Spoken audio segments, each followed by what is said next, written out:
Hola, ¿qué tal? Somos el equipo número 6 y en esta exposición de investigación vamos a hablar acerca de los motores de corriente directa paso a paso.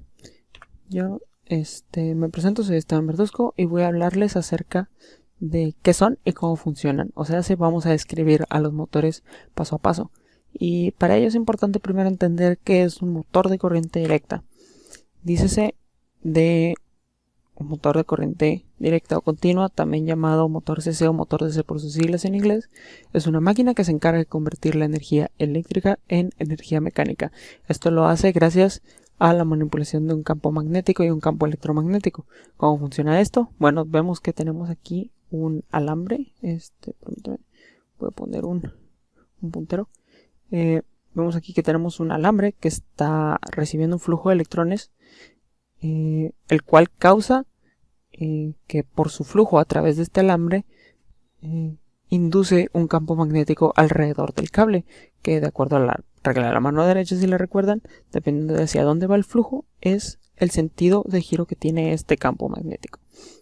Este campo magnético de nuestra pieza giratoria, que está cambiando sus polaridades a como gira, llamada rotor,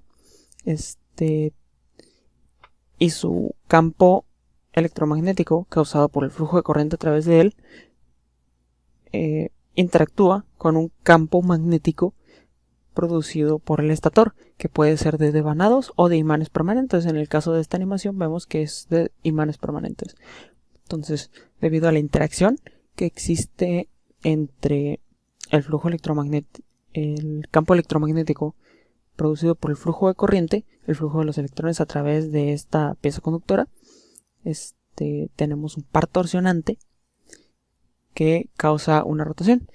Y como no podemos tener conectado por sí mismo una pieza giratoria, porque solamente enredaríamos los cables, y tenemos que estar cambiando de polaridad constantemente sobre el mismo conductor para que realmente se produzca un giro en un solo sentido, y la misma manipulación que produce el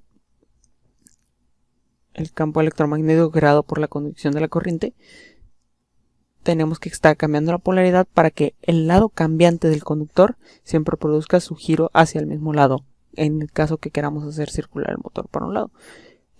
La manera en la que se hace esto es que tenemos separado un par de placas en el rotor sobre las cuales giran unas escobillas. Las escobillas tienen su polaridad fija y las placas, con el mismo giro, van cambiando con qué escobilla hacen contacto.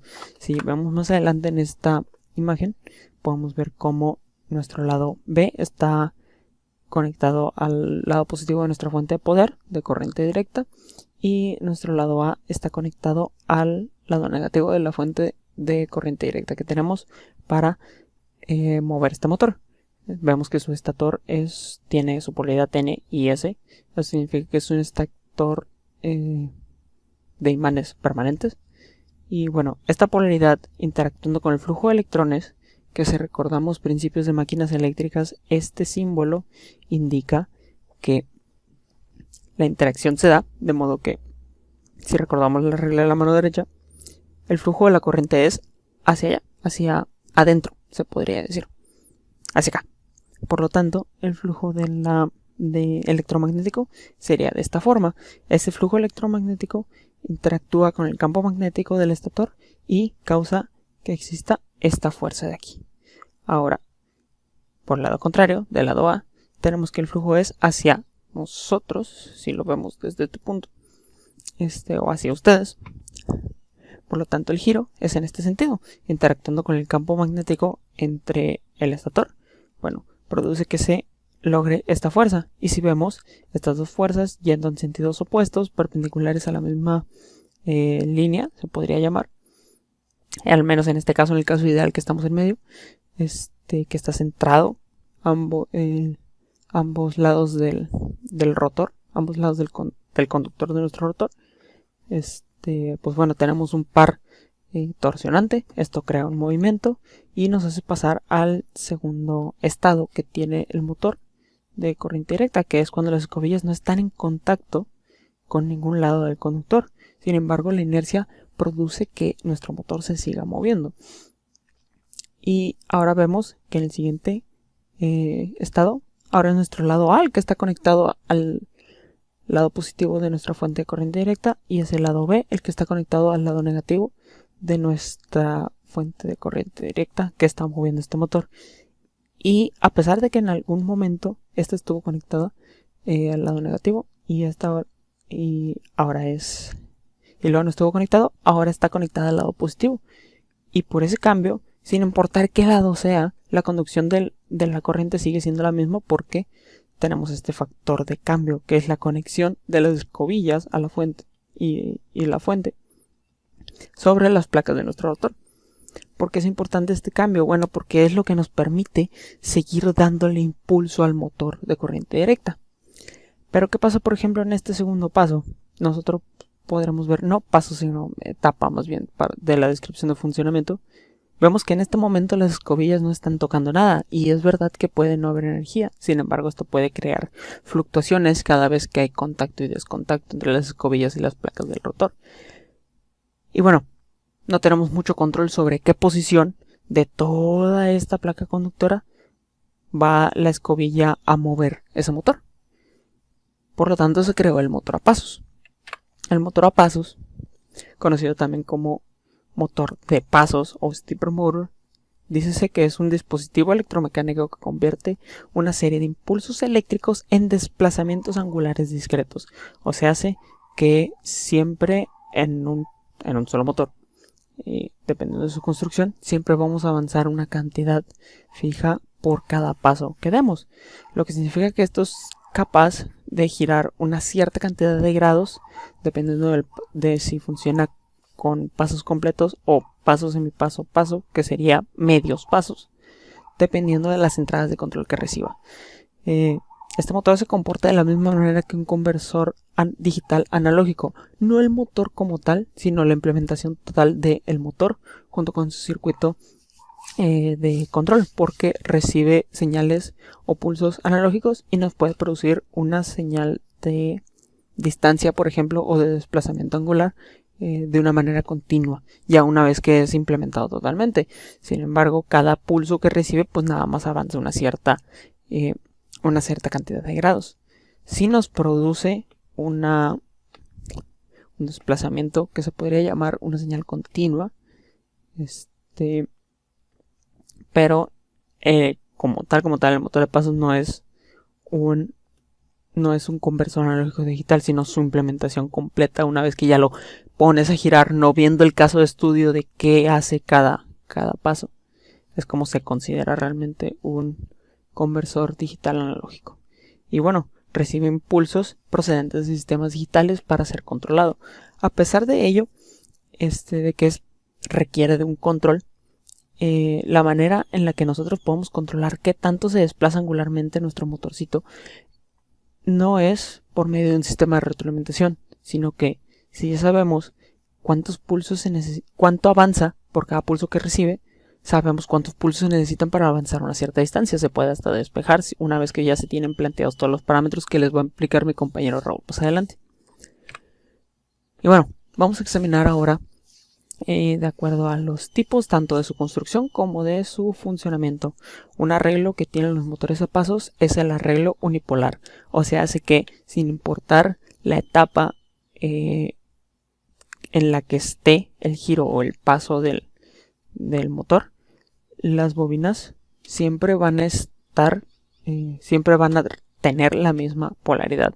Esto se logra conectando un común. Si vemos, por ejemplo, tenemos una bobina azul, una bobina magenta y una bobina blanca. Obviamente estas dos están conectadas, estas dos están conectadas y estas dos están conectadas por este cable que pasa por la parte trasera. La manera en la que funciona hacerlo unipolar es que tú causas una rotación o generas los pasos teniendo un lado común de la bobina y conectando, en este caso es el positivo, y conectando negativo en una secuencia, el negativo en una secuencia de las bobinas para producir el giro en el sentido que tú deseas. Es más comúnmente verlo de esta manera, al menos así como está alineado, que tenemos 3 juegos de 2 bobinas cada uno. Se podría entender como 6 bobinas. Sin embargo, lo podemos entender como una sola porque ambas crean el flujo de un campo magnético en un solo sentido. Y bueno, el principio por el que funciona este motor que les voy a explicar, este motor unipolar, es de tipo de reluctancia variable. Dígase pues que nosotros estamos manipulando la reluctancia que hay para el movimiento del motor. Si vemos este primer estado inicial, nosotros incluso podemos deshacernos de esta polarización si queremos. Nuestro rotor, que a pesar de que está mostrado esto en verde y esto en rojo, representan los polos norte y sur, realmente nuestro rotor es una barra metálica. Puede ser de hierro suave o de cualquier otro tipo que se pueda utilizar mientras sea un conductor magnético, o sea que sea susceptible al magnetismo. Vemos que esto está nada más representando la atracción que tiene hacia los polos de la bobina energizada. Bueno, no tanto hacia los polos, sino vemos que esto está señalando la atracción de acuerdo a las fuerzas del campo electromagnético creadas por las bobinas. Se puede decir que hay una polarización porque a veces en los estatores se usan núcleos ferromagnéticos. Es de hecho lo más común que se usen núcleos ferromagnéticos para los componentes del estator. Sin embargo, son electroimanes, son encendidos por bobinas, por lo que para el caso de estudio vamos a entender que solamente tenemos las bobinas. Si hay un núcleo o no, no nos interesa mucho ahorita. Y bueno, como decía, nuestro rotor es vamos a asumir que es de hierro suave, no tiene cargas a los lados, sin embargo, pues esta es la representación. Una vez que tenemos esta polarización y hay una energización en la bobina y por lo tanto un campo electromagnético producido a ambos lados, vemos que nuestro estator tiene una fuerza de atracción hacia estos polos a sus extremos. Una vez que nosotros, si yo quiero generar, por ejemplo, un giro en sentido de las manecillas del reloj, una vez que yo escojo polarizar el rotor para que tenga el camino más corto, puedo polarizar la bobina número 3 o conectarla al negativo. ¿Qué pasa con esto? Si esto, a pesar de que esto no tenga carga, se polariza por el magnetismo de las bobinas, vemos que este lado, el lado rojo, tanto podría girar para acá, al lado de las manecillas del reloj, como podría girar en el lado opuesto de las manecillas del reloj. ¿Qué pasa? El lado hacia donde hay menos reluctancia es en el sentido de las manecillas del reloj. Por lo tanto, nosotros variando esta reluctancia, tenemos que el giro se produce en este sentido. Y si podemos ver la marca amarilla, nos servirá para tener una referencia de dónde estuvo y hacia dónde está, junto con esta tabla que nos está indicando el orden de la polarización de acuerdo a los pasos que estamos realizando. ¿Okay? En nuestro primer paso polarizamos la bobina número 3, conectamos el negativo de nuestra fuente de poder para controlar este motor y obtenemos este giro. Ahora, para nuestro siguiente paso, polarizaríamos la bobina número 1, la bobina magenta, y funciona el mismo principio, nada más que no estoy mostrando la manera intermedia entre la transición de recibir la fuerza y luego moverse. Así también para el paso 2. Y noten algo, si yo me voy hacia este lado, hacia el inicio, vean cómo el lado positivo se podría llamar del campo electromagnético, o el lado norte del campo electromagnético de la bobina y el lado sur, tanto aquí como acá son iguales. Y no solo eso, sino que al momento de repetir esta posición o la conmutación, el campo es en el mismo sentido, a pesar de que el rotor haya girado 180 grados. Los 60 grados que ha dado en cada paso, las bobinas se mantienen de la misma manera. Si yo reproduzco esto de manera inversa, o sea que el giro sea contrario a las manecillas del reloj, pueden ver que la misma conmutación sigue teniendo perfecto sentido para mover el rotor de lugar, porque no cambias realmente la polarización de las bobinas, a pesar de que en este momento sí sea este esté apuntando hacia un lado positivo y después está apuntando a un lado negativo, no importa, porque siempre va a apuntar hacia un lado negativo aquí y siempre va a apuntar hacia un lado positivo acá, perdón, y es un lado positivo aquí. Si yo lo reproduzco en inversa, como les decía, podemos ver que sigue siendo lo mismo. La misma conmutación tiene perfecto sentido para ambos cambios de sentido de giro. Como las bobinas solamente toman una polarización, es por eso que se llama unipolar. Si vemos este caso, ahora este es otro tipo de motor que se llama de rotor de imán permanente o rotor polarizado. O sea, hace que las puntas de nuestro rotor o los dientes que posea nuestro rotor, porque también puede ser un disco dentado, tienen una polaridad. Esta polaridad y la cantidad de dientes controlan cuánto avanza cada paso, dependiendo de la separación de los polos que tenga el rotor. Y sin embargo, este se llama unipolar también, si se fijan en las conexiones, porque no solo tiene un común como derivación central de cada bobina, sino que pues, cada bobina está partida a la mitad por esta derivación central. La manera en la que están partidas es que es a la mitad. Hay una sección, si yo pienso en esta bobina, por ejemplo, en el lado izquierdo de la bobina blanca, tengo el lado 1A y 2A. Si pienso en esta bobina como la bobina A, yo veo que tengo una subsección 1 y una subsección 2 y están conectadas, bueno, 1A con la 1B y 2A con la 2B y así. Si seguimos las líneas podemos ver cómo serían las conmutaciones de cada paso.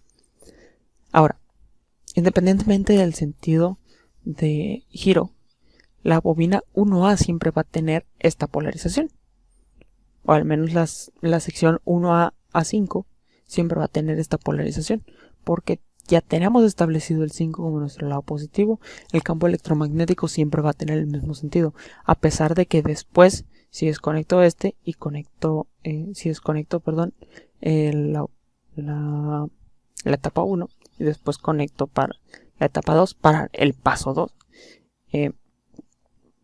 aún así tendré la misma polarización en cada subsección de bobina. Y eso es inalterable por este tipo de conexión.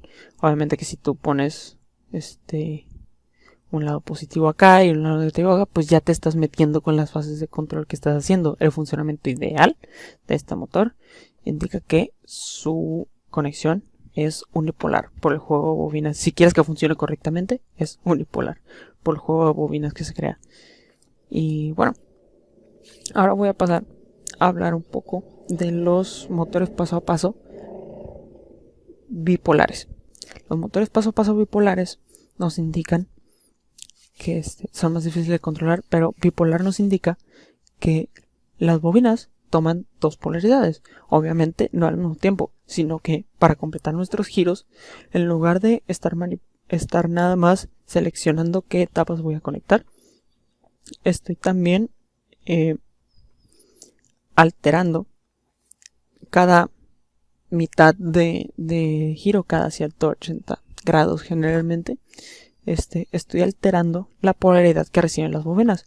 Si en un instante, por ejemplo, esta bobina A es positiva, al girar el rotor 180 grados, esta bobina será ahora negativa. O sea, hace que estoy cambiando la polarización de la bobina para cambiar el flujo de corriente y cambiar entonces el campo electromagnético que atrae el lado positivo o negativo de mi rotor, ya sea de imán permanente o de unión híbrida, dependiendo de la construcción del motor. La unión híbrida, porque no la había descrito, es que tenemos el mismo principio de que usamos el mismo principio de reluctancia variable sobre un rotor polarizado. Esto aquí pues no está mostrada ninguna de las dos animaciones, porque creo que es un caso más sencillo de estudiar por uno mismo. Sin embargo, pues nada más asumiríamos que este rotor, si pensamos en ese rotor como esta pieza y después la vemos así, aquí tiene los dientes que nosotros estamos viendo, esta es la cara que vemos, esto es un ejemplo de batería, estaría magnetizado, teniendo de este lado la carga, podríamos decir negativa, o el polo sur y el polo norte del otro lado, en lugar de estar así, que fuera el norte y el sur, y esto giraría de esta manera.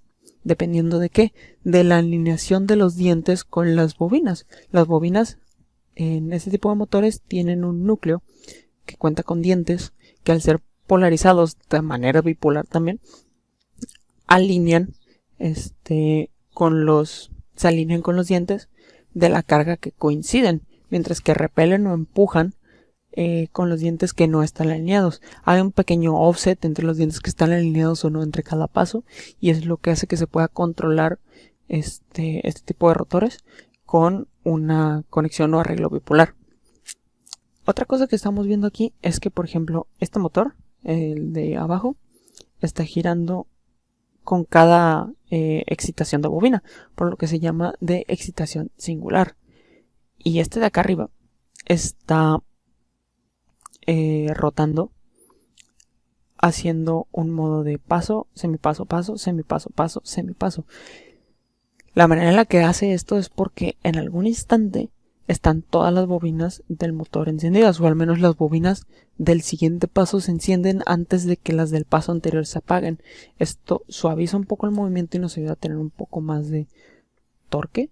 Sin embargo, pues se duplica el consumo de corriente porque tenemos una excitación total o excitación completa de todo nuestro estator para hacer girar el rotor. Significa que en algún momento del funcionamiento tenemos el 100% de las bobinas causando un campo electromagnético. Esto, si lo podemos ver, sucede que también es bipolar, porque no nomás estamos encendiendo una bobina y a la mitad de ese paso estamos encendiendo y apagando las otras, sino que también ese conjunto, siendo esta como una sola bobina y esta como la otra, también les tenemos que hacer un cambio de polaridad. O sea, hace que también se clasifica este tipo de motor como bipolar. ¿Qué es lo que termina unipolar y bipolar? Por si todavía no les ha quedado claro, es que unipolar, las bobinas solamente reciben una polaridad, o sea, su flujo de corriente, a pesar de que se apague o enciende, siempre va a tener el mismo sentido. Y los bipolares pueden alterar entre ambos sentidos del flujo de corriente, ya sea que sea negativo o positivo, o que causen una alineación positiva o una alineación negativa, depende del caso de la construcción del motor. Pero siempre se está invirtiendo la polarización que reciben las bobinas para cambiar el flujo de corriente y por lo tanto el flujo magnético. La manera en la que este flujo magnético se produce es lo que les va a explicar mi compañero Salomón a continuación, acerca del principio de transducción que utilizan los motores paso a paso. Muchas gracias. Principio de transducción. Principalmente los motores a paso se rigen por la ley de Faraday, en la que establecemos que la tensión inducida a través de un conductor, al moverse perpendicularmente a través de un campo magnético, es proporcional a la velocidad del conductor. Usando la regla de la mano derecha, podemos ver que nuestro pulgar sería la dirección que está tomando la corriente inducida, mientras los demás dedos sería la fuerza de nuestro campo magnético. Y esto es muy importante, esa proporcionalidad, ya que Faraday intentó aplicar con un experimento en 1832 en el río Támesis, que suponía que el agua del río circulaba perpendicularmente al campo magnético de la Tierra y que el agua era un conductor relativamente bueno. Entonces sumergió una probeta en el agua y esperaba obtener una señal que variara directamente con su velocidad. Lamentablemente no tuvo éxito porque no contaba con el equipo lo suficientemente preciso, pero más tarde se dieron cuenta que él estaba en lo correcto, y este principio de proporcionalidad se tomó en cuenta para muchos equipos, experimentos y sistemas, y principalmente es muy importante en los motores a paso, ya que a diferencia de motor eléctrico normal, aquí queremos lo que es la precisión.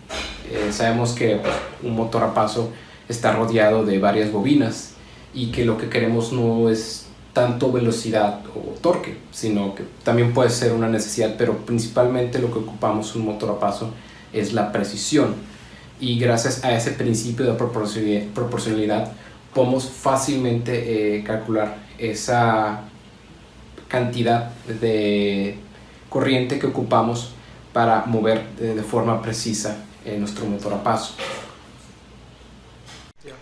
Otra característica importante de los motores paso a paso para hacer su uso posible, para tener un buen uso y un buen control de esos, son sus parámetros físicos y eléctricos.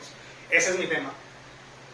Primero que nada tenemos que saber qué tipo de motor es. Si es un motor de imán permanente, que como dice su nombre, cuenta con un imán como rotor, y esto le genera su campo magnético. El segundo es el de redundancia variable. Tiene un rotor que es de hierro dulce. Unas ventajas: presentan menos fricción y mayor velocidad al momento de trabajar. Pero sus desventajas es que cuando el motor está parado, el rotor está en movimiento continuo. No se sabe en qué posición está y de qué posición va a arrancar. Esto hace que no pueda tener un par de detención. Más adelante voy a explicar eso. Y por último está el motor híbrido. El motor híbrido agarra las mejores condiciones de un motor de imán permanente y un motor de redundancia variable, haciendo el más usado hoy en día en cuestiones de ingeniería y en cuestiones de industrias. Como se puede ver en estas imágenes, aquí se ve cómo funciona un motor paso a paso, energizando por medio de en series unas bobinas y quitando la energización de otras. Y aquí se presenta la imagen de un motor de imán permanente. Ahora está el voltaje. Como dice, el voltaje es la tensión que nuestro motor va a consumir. Este dato tiene que tener impreso en la carcasa o si no impreso en la hoja de datos del mismo motor. También está la resistencia, que presenta la resistencia de las bobinas. Eso nos dice cuánta corriente va a consumir nuestro motor, y también nos dice cuál va a ser el torque máximo y la velocidad máxima que pueda llegar a nuestro motor. Por último está uno de los más importantes, que son los grados por paso. ¿Qué dice los grados por paso? Los grados por paso nos definen el giro que va a tener por cada energización de bobina en serie que va a seguir. Digamos, tenemos la vuelta completa son 360 grados y tenemos que nuestro motor es de 200 pasos. Para saber cuáles son sus grados por pasos, simple y sencillamente dividimos 360 entre 200, los que nos va a dar aproximadamente unos de 1.8 grados por paso. O viceversa, si conocemos los grados por paso, pero no conocemos el total de pasos que va a tener nuestro motor, en una vuelta completa, dividimos los 360 grados entre grado por paso, que es 1.8, y nos va a dar igual a los 200 pasos, como está aquí en la pantalla. Aquí se muestran algunos grados por pasos que son los más utilizados y cómo funciona un motor de medio paso. Cuando tienes un motor de medio paso, digamos que tienes un motor de 90 grados por paso. Cuando lo tienes de medio paso, sus grados por paso van a ser 45. Por último están los pares, los torques que vienen del motor. Estos que dicen, primeramente está el par dinámico, que es el momento máximo que el motor va a alcanzar en su movimiento. Después está el par de mantenimiento. El par de mantenimiento es simple y sencillamente la energía necesaria, la fuerza necesaria para llevar al rotor de una posición a la otra que viene por consecuente. Y por último está el par de detención. Como se lo dije anteriormente, el par de detención no está en los motores de redundancia variable. ¿Por qué? Porque como no tiene un campo magnético en posición de reposo, sin estar energizado, no se sabe en qué posición va a estar. Pero en los motores híbridos y en los motores de imán permanente, este par sí está. Y este par nos dice el par necesario para frenar el rotor y mantenerlo en esa posición. Así se va a saber siempre en qué posición va a terminar y en qué posición va a empezar. En estas imágenes se ven un esquema de un motor de paso a paso, y aquí se ven las animaciones de cómo van girando. Aquí se muestra un giro antihorario y aquí se muestra un giro horario, como se puede ver por las energizaciones de las diferentes bobinas. Eso es todo de mi parte. Dispositivos comerciales. A la hora de conceptualizar o prototipar lo que es un equipo, un sistema, podemos hacer uso de un motor sencillo que nos pueda fácilmente dar una idea qué clase de necesidad tenemos, o por consecuencia ya tenemos que tener en cuenta específicamente qué clase de motor a pasos vamos a adquirir en el mercado. Por suerte existen muchas opciones y uno puede ser muy específico tomando en cuenta qué clase de motor ocupa. Existen vendedores que específicamente tú puedes decir si es imán permanente, reluctancia variable, híbrido, monopolar o bipolar. Aparte de ello, su tamaño estandarizado por la norma NEMA, o si es para condiciones extremas, que es un motor que vamos a tener afuera, o si va a ser para un laboratorio como un motor en CNC. Podemos encontrarlos a un precio tan accesible como lo es $5, un motor simple de imán permanente sencillo y chiquito, hasta un motor gigantesco para CNC que se puede ir ya hasta los cientos de dólares. A veces no hay necesidad, en muchos vendedores no hay necesidad de saber si el motor es de imán permanente o si es de reluctancia variable o si es híbrido, ya que por las especificaciones uno puede intuir más o menos posiblemente qué tipo de motor es. Tenemos una tabla con la que nos puede fácilmente decir, usualmente en la mayoría de los casos, que concluir qué tipo de motor a pasos es, ya sea por su paso angular, su torque, si tiene barras de retención o no, su velocidad, aceleración, cuánto ruido puede generar, si nos permite crear micropasos angulares y su diseño. Las aplicaciones de los motores paso a paso. Los motores paso a paso pueden ser usados en sistemas simples de control en lazo abierto. Los motores paso a paso son ideales para la construcción de mecanismos en donde se requieren movimientos muy precisos. La característica principal de estos motores es el hecho de poder moverlos a un paso por cada pulso que se le aplique a este. Este paso puede variar desde 90 grados hasta pequeños movimientos que pueden ser hasta 1.8 grados e incluso menores de 0.72 grados. Es decir, que se necesitarán 4 pasos en el primer caso 90 grados y 200 para el segundo caso de 1.8 grados para completar un giro de 360. Estos motores tienen un campo de aplicación muy determinado y este está dado por la necesidad de conocer en qué posición se encuentra el elemento móvil acoplado a estos mismos, así como la precisión de sus movimientos. Es por ello que son muy utilizados en los siguientes dispositivos, como discos duros, impresoras, plotters. Los plotters es una máquina que se utiliza junto con la computadora e imprime de forma lineal. Es como una impresora pero más grande. Se utilizan en ciencias, ingeniería, diseño, arquitectura, etc. También se usan los motores paso a paso en brazos robots y en robots completos, fresadoras CNC, relojes eléctricos, cassettes digitales, máquinas de escribir electrónicas, también para posicionamiento de válvulas en controles industriales, posicionamiento de piezas y bombas impelentes en aplicaciones de electromedicina. Para la señal de mando de los motores paso a paso, un motor paso a paso es un dispositivo electromecánico que convierte pulsos eléctricos en movimientos mecánicos discretos. El eje de un motor paso a paso gira en incrementos discretos cuando los impulsos de mando eléctrico se aplican a este en una secuencia correcta. La secuencia de los pulsos aplicados se relaciona directamente con la dirección de rotación de ejes del motor. La velocidad de rotación de los ejes del motor está directamente relacionado con la frecuencia de los pulsos de entrada, y la duración de la rotación está directamente relacionada con el número de pulsos de entrada aplicada. Una de las ventajas más importantes de un motor paso a paso es su capacidad para ser controlado con precisión en un sistema de lazo abierto. Control de lazo abierto significa que ninguna información de retroalimentación de posición es necesaria.